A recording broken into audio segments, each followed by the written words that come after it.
বিসমিল্লাহির রহমানির রহিম। প্রিয় দর্শক, আসসালামু আলাইকুম ওয়া রাহমাতুল্লাহি ওয়া বারাকাতুহু। আজকে মিলিটন চৌধুরী লন্ডন থেকে আপনাদেরকে আমি জানাতে চাই, বাংলাদেশের রাজনীতির যে 1971 এর পর থেকে যে বাংলাদেশের যে রাজনীতি যারা করতেছে, তাদের কিছু কথা নিয়ে আজকে আমার আলোচনা আপনাদের উদ্দেশ্যে। আলোচনাটা হলো যে আপনার শেখ মুজিব, এরপরে আপনার জিয়াউর রহমান, এরপরে খালেদা জিয়া, এরপরে হাসিনা, এই যে 4 জন বাংলাদেশের, এরাই তো বাংলাদেশের একে অপরের মানে মুদ্রার এপিঠ ওপিঠ যে বলা হয়, যে আপনার এটাই আওয়ামী লীগ বিএনপি, এইরকম আমরা দেখে আসছি আজকে 1971-এর পর থেকে এখন পর্যন্ত বাংলাদেশের অবস্থান। পরবর্তী সামনে খেয়ে যাবে এটা নির্ধারিত করবে বাংলাদেশের জনগণ। তো প্রিয় দেশবাসী, সংক্ষেপে আমি বলতেছি, বাংলাদেশের ইতিহাসে 1971-এর পরে স্বাধীনতার পর থেকে বাংলাদেশের রাষ্ট্রের যে শেখ মুজিবুর রহমান ক্ষমতায় যখন আসলেন 1973 থেকে 75 সাল পর্যন্ত, 73 থেকে 75 সালের যে মুজিবের সে শাসন, এই শাসন ছিল দুঃশাসন। এই শাসনে পর বাংলাদেশ শেখ মুজিবুর রহমান চেয়েছিলেন যে বাকশাল কায়েম করে বাংলাদেশের গণতন্ত্র, বাংলাদেশের সব কিছুরে উনি বিনষ্ট করে দিয়েছেন। বাংলাদেশের রাজনীতিক কোনো দল আর রাজনীতি করতে পারবে না, একমাত্র একটি দল থাকবে, যে বাকশাল এবং শেখ মুজিব এবং ওনার উনি উনি যে এক নায়কতন্ত্র কায়েম করার যে পরিকল্পনা, সেটা করেছিলেন।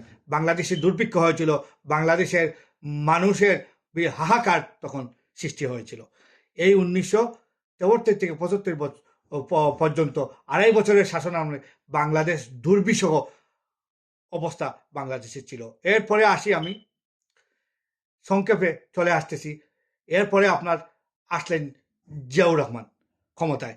জিয়াউর রহমান আসার পরে বাংলাদেশের বিভিন্ন রকম পরিকল্পনা উনি হাতে নিয়েছেন। উনি নিজে মানে গ্রামে গঞ্জে চলে যেতেন, উনি নিজে খাল নদী নালা মানে নিজে মানে চেষ্টা করতেন, নিজে উদ্বোধন করতেন, নিজে খাল কেটে সৃষ্টি করেছেন, নিজে হাতে কোদাল নিয়েছেন, এই দেশের ভালোবাসার সৃষ্টি করেছেন, এই দেশের মানুষের ভালোবাসা নিয়েছেন।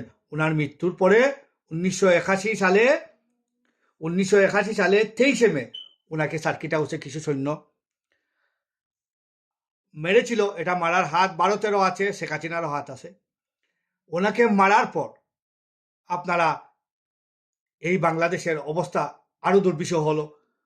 বাংলাদেশ একটা অস্থিতিশীল রাষ্ট্রে পরিণত হওয়ার চেষ্টা করা হয়েছিল, কিন্তু আল্লাহর কি রহমত বাংলাদেশের উপরে, বারবারই আল্লাহর রহমতে বাংলাদেশ বেঁচে যায়। তখন 1983 সালে রাজনীতিতে আসেন, বলতে হবে একটা, ওনার আসার কোনো, উনি ছিলেন গৃহবধূ থেকে উনি রাজনীতি চলে আসলেন। রাজনীতি সম্বন্ধে ওনার কোনো ধারণা তখন ছিলই না।